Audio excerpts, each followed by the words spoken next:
and welcome to the Impossible Entrepreneur Podcast, Season 2. I'm Architect Anna, and I'm an entrepreneur on a mission to do the impossible. So, this is a very exciting first episode, and we've gone on a long journey to get to this point. For those of you guys, this might be the first time you're ever seeing me or hearing me or anything. Hello, nice to meet you. But for those of you guys who've been around for a little while, season 1 had 300 episodes that I recorded in 14 months or 15 months. It was insane. I was doing 22 podcast episodes a month.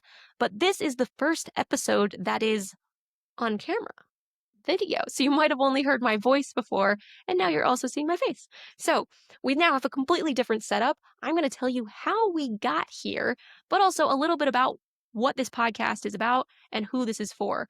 Things were a bit different in the first season. Now that we're moving into the second season, I want to make sure that I'm sharing lots of value with you guys. So first off, I would say that this podcast, The Impossible Entrepreneur, is for ambitious entrepreneurs, for people who know that they are destined for more. You need a little bit of inspiration, maybe a little bit of practical skills and direction, and you would like to be taken forward. You could be a business leader that is trying to be entrepreneurial within your business. You could be someone who is employed, but you're thinking one day I want to start a business and I want some ideas about where to get started. I want to learn about everything that is going on in like the AI world. I tend to focus on entrepreneurialism, so the skill sets behind that, strategy, mindset, and AI as effective tools to help you get what you want.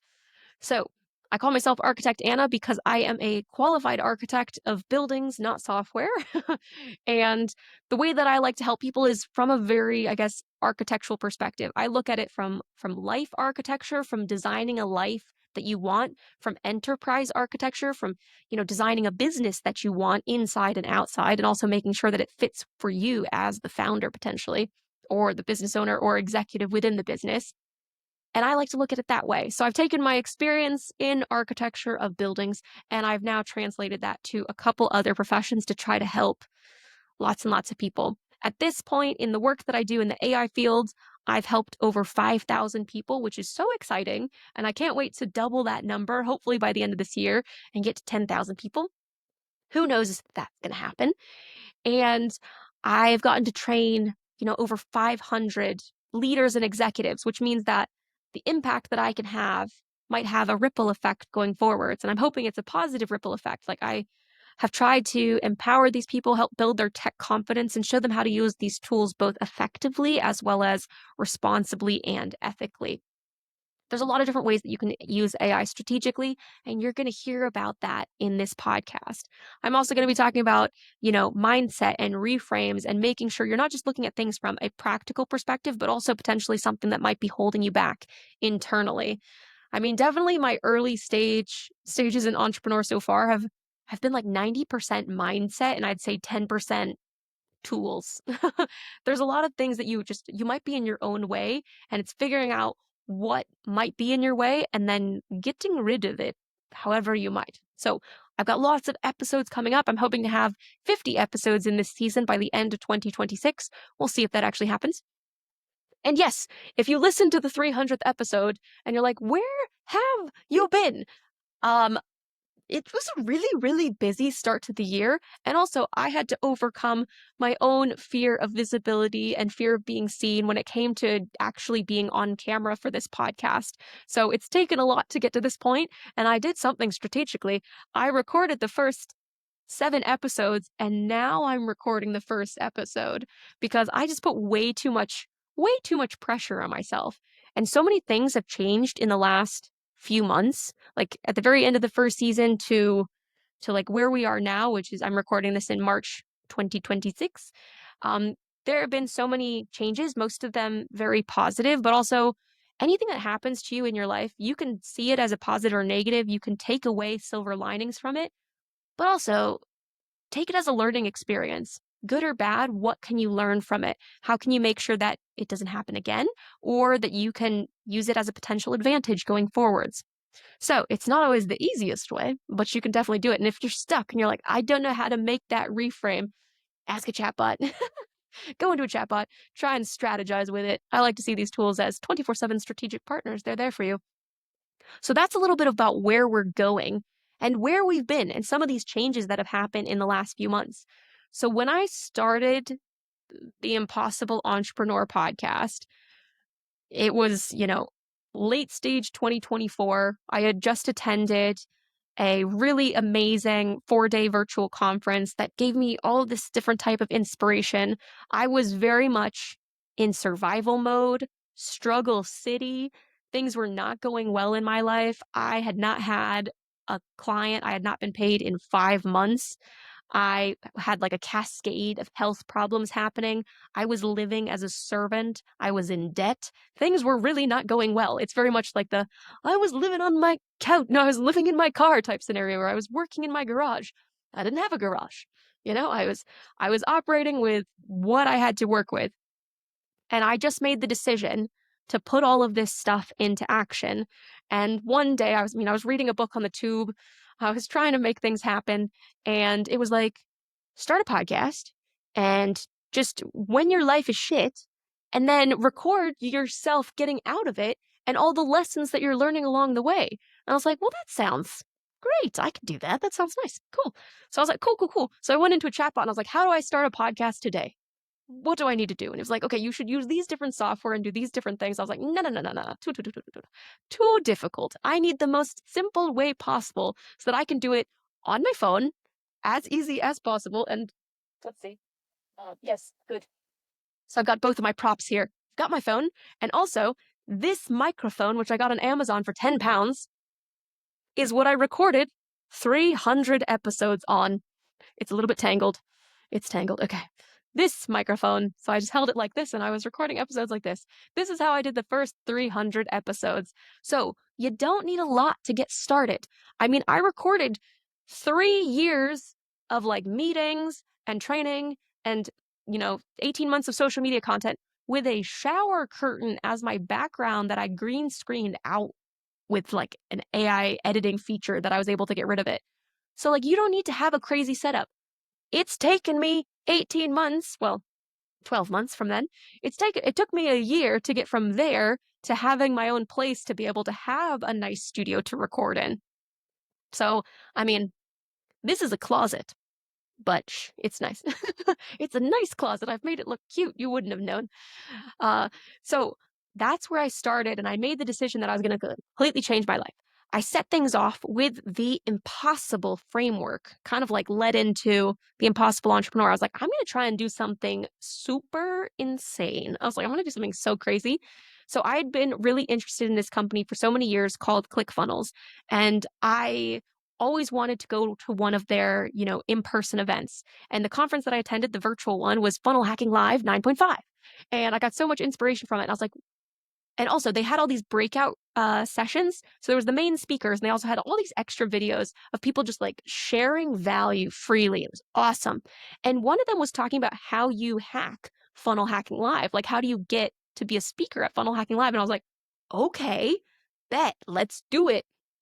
Let's do it. Oh my gosh, I'm so excited. And it was like broken down step by step. And I was like, okay, this is insane. I was like, I know I need to change my life. Like, I need to change my living situation. I need to change like my finances coming in. I need to change my confidence level around business. I need to make things work. I need to set everything in motion. All the things that I've been delaying doing stuff on social media, delaying being public, delaying getting into, public speaking more, delaying podcasts, everything. Everything I'm delaying needs to stop being delayed and needs to start. And because I had such a massive goal with such a ridiculous timeline, it was like 5.5 months, I decided to just basically start everything, pretty much everything I wanted to do, besides the newsletter, which eventually will happen. And so the goal was to speak on stage at Funnel Hacking Live. But the criteria for being able to achieve that goal is the crazy part, hence the impossible goal. And so one of the criteria was that you need to be the go-to person in your space. So like the AI person. And I was like, there's a lot of AI people out there. I don't know if I'm gonna fit that category. To my best. And so I was like, okay, be the go-to person in the space. The next one was get on Russell Brunson's radar in a big way. That's like the organizer of funnel hacking, of ClickFunnels co-founder and organizer, along with Todd of Funnel Hacking Live. And I was like, okay, get on Russell Brunson's radar. Okay. The next one was that you need to have made $1 million through one of your funnels. And I was like, okay, so like make 1 million in revenue in 5 months. Okay, okay, okay. I'll figure that out. Um, because then you need to, well, you're proving that it works, right? Part of becoming a speaker on stage at a conference like this, where their main thing for the company is to sell software, is that you use the software effectively. So you need to be proof of that. I was like, okay, figure that out. And that wasn't even the hardest one. The hardest criteria was actually having 1,000 success cases, because they're not going to put someone on that stage who hasn't proven that what they can do well. And actually, that was the hardest, because to have 1,000 success cases, you need to have sold to way more than 1,000 people, maybe 2,000, maybe 3,000.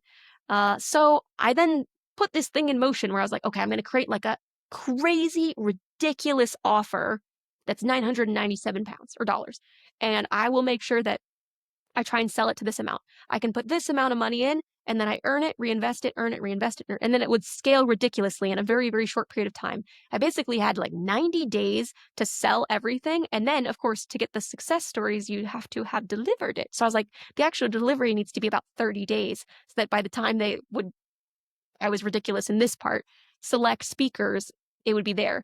So they had announced that they only had a couple speakers selected, and they were still deciding on the last few. So I figured I had until a month before to be able to maybe get one of those last spots that they hadn't fully decided yet.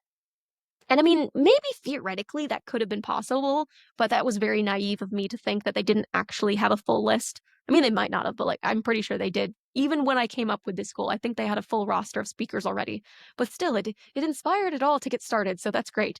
And from there, yes, I set everything in motion. I tested things, I tried things. I hit so many setbacks, so many things that came at me that I was not expecting, like, client drama and like mistakes and things like this, and just energy drains left and right, and like, again, health problems.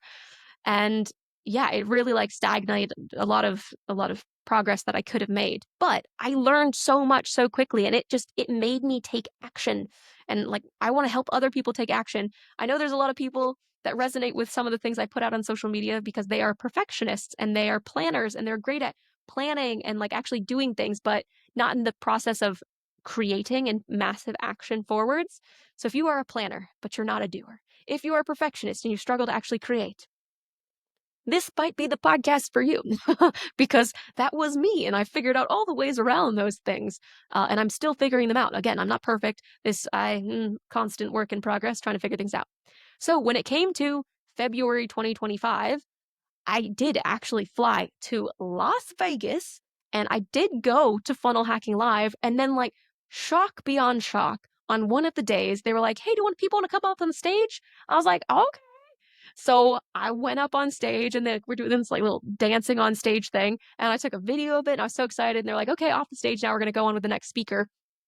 And then Russell Brunson was on the stage, and I was like, oh my God, Russell. And I like whipped my phone out. And I was like, it's Russell Brunson. And we got a picture together. I mean, I took a freeze frame of the video. I was like, oh my God. So my goal was to end up on stage at Funnel Hacking Live with Russell Brunson. I was like, I mean, I kind of did that. I did that thing every day, in the morning and the evening, when I came up with my impossible goal. Because, like, first of all, there's practical stuff that was hard. It was like learning how to do this stuff, like so many tiny problem solving things to like then solve bigger problems to then make things happen. Like, how do I do this? Where do I do this? Where should I find this? I don't know. Should I test this? And just solving all those tiny problems. Yes. But then also the internal stuff of like, oh, I don't believe that I can do this. I don't believe that I can make $1 million in 90 days. I actually figured out how. I just didn't implement it. I do want to test it again at some point, just to be like, yes, you can make $1 million in 90 days. But I don't think you can start from zero. The test that I'm going to do eventually is that you can start from $10,000. I think it's possible. But I feel like there's also prep time. I think you can do like all the prep and have it ready and then go starting from 10,000. I don't think if you're still deciding on things and testing things, it's as feasible. But yes, I think, okay. I think it is possible. So anyways, um, so it had me test all these things, but I also did this visualization exercise every morning and evening to try to build up my confidence, to make me truly believe that it was possible. So what I did was I had like my hands on my hips, and I closed my eyes, and I had a big smile on, and I pretended I was looking out at 5,000 people in the audience at Funnel Hacking Live. That's how many people were there. And then I turned to my left, and I smiled at Russell Brunson. And then I turned to my right, and I looked up, and I smiled at Tony Robbins. because he was meant to be there. And then I waved. I just closed my eyes and I waved at the 5,000 people. And that was my visualization exercise. So on stage, looking at 5,000 people with Russell Brunson. And in a way, I made that happen. I was not a speaker on stage. I also did get within like 2 feet of Tony Robbins later, like on the fourth day. So I did kind of make it happen. But all of these things, even though I didn't achieve my impossible goal, even though like crazy things happened along the way, I set a ton of momentum in motion. I moved a lot of things. I took, you know, very extreme action across the board. And because of that, it wasn't 6 months later, it wasn't 9 months later, but 12 months later, October 2025, I started all of this. I started this podcast October 15th, 2024. October 25th, 2025, I no longer had terrible living situations. I moved into a 2-bedroom penthouse, just like I had planned, just like I had visualized. I mean, getting on stage, being a speaker is amazing, but that's one moment. Like, I actually wanted things that were going to change my life, like having consistent income, having a comfortable place to live, feeling confident in the work that I was doing. That's really what I wanted. And it was the emotional anchor behind the goal. I just thought that was a great way to like get the excitement and the urgency there. Definitely worked. Um, but yeah, I mean, even from like after Funnel Hacking Live, it pushed me to make the decision to like just move out of the living situation where I was living as a servant, and just step away from that. And I had a friend who said they had a spare room and that I could come live there. And so I knew I was going to be paying a lot more. Just, I like to have financial transparency as well. So if you listen to the first season, I'm going to tell you all financial figures. Second season, I'm also going to try and tell you all the numbers. Um, I tried, I was paying 199 pounds to live as a servant because it was basically you were trading support and companionship for a room, but then it just like progressed from support to like a lot of other things that I was not comfortable doing. And then to, I'd say like 750, 800 pounds per month living with my friends. So increase in price. And then unfortunately, I thought like, oh my goodness, I'm like free. It's great. I don't have to do this stuff so regularly. I could be a lot more comfortable. I'm not having to look after someone. Uh, there were bed bugs. I was not told that there were bed bugs, but there were bed bugs. It took about a month for them to migrate from his room to my room because my room had been empty before. But yeah, and we got an exterminator twice to try to get rid of them. But again, they were, a years long infestation in his room, was not told. And so I then spent the next 7 months living in a tent on my bed. And I also have a cat, and she likes to sleep on the bed with me. So it was a circus. It was a lot of like zipping and unzipping the tent throughout the night to let her in and out, to go to the bathroom or whatever. And it was not great. This is all, like I shared all of this in the first season, and it was really hard on me. It was hard to try to progress my business forward. It was hard to do all of these things and like do like such exciting things, knowing that like that's what I was coming home to every day and that I was like in a tent. It was just felt ridiculous. And so literally like from the 24th of October to the 25th, I went from 1 second, it's a meeting pop up. I went from still recording. We're good. I went from living in a tent to living in a 2-bedroom penthouse in like 24 hours. And I remember getting the keys to this place and just crying. I don't cry very often, but I was so happy. And one of the ways that I got this was because one of the companies that I had been freelancing for 9 months basically said, I mean, after several months of trying, we want you to come work for us as an employee. And I was like, well, I'm an entrepreneur. I don't know about this, but I was like, no, it makes sense. I don't know if you know this, but as an entrepreneur, it's really hard to rent places because you don't have consistent income. And I was like, okay, with the employee contract, I will have that consistent income. Yes, I'll potentially be earning less and I'll have more of a ceiling, but I'll be a part of an amazing team. I'll get to learn so much. I'll have access to things. And yes, maybe I'll be able to use this employment contract to get this flat. And so that's what I did. I used it, and I did it the best I could. Unfortunately, I maybe am too much of an entrepreneur, too much of a founder, and they decided to have me go back to freelance before the end of the year. So it was a fun little experiment. Wasn't up to me, but that's okay. still a good relationship. And I mean, at least I got to move out of it, right? Like I got to live here out of it. So that was fine. And now I'm very much at this point in my life going fully fledged into entrepreneurship. I'm trying to move away from freelancing. It's great to have freelance work when they can get the clients for you, they can sell for you, and then you just need to deliver. Awesome. That's a really solid way. I would just say try not to have that be like 100% of your income, because if you're an employee, you are relying on your employer to pay you. If you're a freelancer, you're relying on them to give you work to then deliver it. The only place where you have like full autonomy and control is if you are the business owner. So that is something that I'm still developing. I am I am an entrepreneur. I am trying to work towards scaling the work that I do over the next 9 months before the end of 2026 to get to some very nice monthly figures, and then also create my own, like bootstrap my own tech startup. And I'm going to be very transparent with the figures now for you guys. So if we're talking in dollars, it's kind of crazy that like after stopping working as an employee, literally the next month, I earned $10,000. If we're talking in pounds, it's not pounds. It's like, I don't know, close to 8,000 pounds. And then in February of 2026, I earned 10.5K. Like I earned 10,500 pounds, which my first 2 years in entrepreneurship, I earned 10,500 pounds. I did not earn, like, I barely scraped by. I was very much in survival mode. Like, I only got out of debt last June. And all of this has been documented. My entire process of trying and failing and iterating and figuring it out, everything in season one, 300 episodes, they're there for posterity. They're there. Um, so yeah, and then it's just insane that like in 1 month I earned what took me 2 years to earn, and in dollars it's like $14,000, depending on the exchange rate. So I mean that's insane. This month it's all gonna con down a little bit because I'm preparing for like major reconstructive surgery of my knee, which I'm super excited about. And if I'd had money a long time ago, I would not have had to wait 6.5 years for the NHS to give me that reconstructive surgery. But I'm very glad that it's finally come around. And so I'm trying to focus on my health right now. I'm trying to do lots and lots of prehab alongside getting things off the ground, but you can only do so much at one time. And the reason that this podcast has been delayed is because I've been delivering tons of content. I had my 2 highest earning months of my life ever, a crazy start to 2026. And now I've got surgery coming up. So I'm doing my best. I'm doing what I can.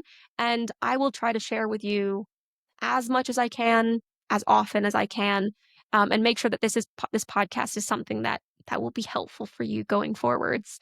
The way that I've organized the first, I'd say 5-10 episodes is in order. It's meant to be watched in order so that you clarify your goals, you work towards what you're trying to build, you plan out strategies, you shift around your mindset, you visualize yourself, you create all of your AI strategies in a particular order.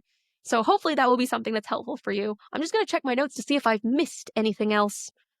One of the things that I've done to try to like also come up with additional creative content for the podcast, because I've pre-planned 50 episodes, but I feel like some of them are a little bit dry. You know, AI can be helpful sometimes, but again, sometimes its creativity is lacking. So what I've done is I've done a scheduled prompt in Copilot. So I have Microsoft 365 Copilot, and it basically runs every day at 3 p.m., and it looks at all of my emails from that day, all of my meetings, all of my trainings, all the documents I've interacted with, and then it just comes up with 5 interesting podcast angle type questions that might inspire a topic or an angle that I can discuss in a podcast. So I don't look at it every single day, but I basically now have all of these questions built up from all the interactions I have so that they are built off of daily inspiration. Because even if you have like a notes app on your phone and you know that you're supposed to be constantly writing down good ideas, sometimes you forget because you're just too in the moment, which is a good thing. So if you can set up something like that, that's kind of scheduled to then gather that information over time, you can then look back at it and do a very detailed planning session. So that's what I'm going to be doing this week as well, is trying to extract out all of that really valuable content as well. So that was kind of a fun thing. And in this podcast, I'm going to be sharing things with you that I'm learning that I'm testing because I'm also bootstrapping a tech startup. So anything I learn along the way. If you are someone who is an ambitious entrepreneur, again, you're trying to like start a business, maybe start a side hustle, or you're a leader in a business, go for you. You're good for you. You got this. But I'm hoping that these will be helpful. And of course, I will be sharing stories because I think stories are a great way to share messages and share learning lessons as well.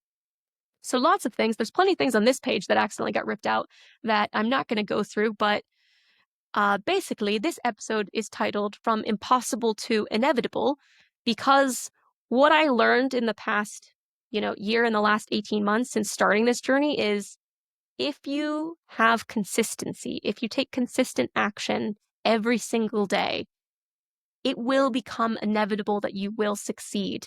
I don't know how long it's going to take. It'll take a year, a couple years, 30 years, like the whole thing where they say, an overnight success probably took like 20 years. If you work consistently, you will eventually get there. So, yes, I think it went from the impossible entrepreneur to impossible to inevitable. And I think the same is going to be true for you. If you decide on what you want and you decide that you're going to take action every single day, you're going to make things non-negotiable. You're going to make sure that you're monitoring your progress and reflecting on your wins as well. Reflect on things that you do well and things that you've achieved because that's not to be ignored. I think that's still really, really important. I used to do that every month for the last podcast. And I haven't done it in a little while. So it's important not to just like constantly moving forward, but also reflect on your wins. You will eventually become inevitable. Whatever your goals are, as crazy as they might seem, as impossible as they might seem, they will become inevitable. So that's a nice little thing from this one. Also, the first season was very much all about building in public, and building in public, in case you're trying to do the same thing, I very much encourage it, but it's kind of uncomfortable, and you do get people that misunderstand you or disagree with you or dislike you. And you kind of have to just start to become okay with that because you know yourself. They don't know you.